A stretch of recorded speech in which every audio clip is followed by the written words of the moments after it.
Everyone, কেমন আছো তোমরা সবাই? আশা করি তোমরা সবাই খুব খুব ভালো আছো। না না, আমি ভিডিও দেওয়া বন্ধ করিনি, কালকে একটু প্রবলেমের জন্য ভিডিও দিইনি, তার জন্য সরি চেয়ে নিচ্ছি। তারপর আমরা বিকেলে একটু ঘুরতে যাওয়ার জন্য বেরিয়ে পড়েছিলাম। ঘুরতে বলতে জিজুর দোকানের ওদিকেই যাচ্ছিলাম, বেশি দূরে কোথাও যাইনি। একটা মাতাজিদের বাড়িতে গেছিলাম, সেখানে বিস্কিট খেতে দিয়েছে আর আমরা শপে চলে এসেছি। কেন শপে এসেছি জানো? আমার বার্থডের আগে আমার জিজু আমাকে অ্যাডভান্স গিফট দিয়ে দিয়েছে, আর গিফটটা কি তোমরা আমার বার্থডের দিনই জানতে পারবে। আর আমার বার্থডেও খুব তাড়াতাড়ি আসতে চলেছে। কবে তোমরা যদি কেউ জেনে থাকো তাহলে গেস করতে পারো, আমায় কমেন্ট করে জানিও।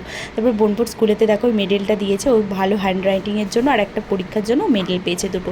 তারপর একটু টেরেসে চলে এসেছিলাম, বিকেলের দিকে এনজয় করছিলাম। নিচে যেয়ে দেখি জিজু অনেক কিছু গ্রসারি নিয়ে এসেছে, সেগুলো দিদি গোছাচ্ছে। আর এগুলো সব একাদশীর প্রসাদ, কারণ সেদিন ছিল একাদশী। আর একাদশীতে তোমরা কে কী খাও আমাকে কমেন্ট করে জানিও। এটা ছিল সাবুর প্রাইস, তার মধ্যে আমি একটু ফ্রুটস অ্যাড করেছিলাম। এরমভাবে তোমরা কেউ যদি না খেয়ে থাকো অবশ্যই একবার ট্রাই করো, দেখো ভালো লাগবে।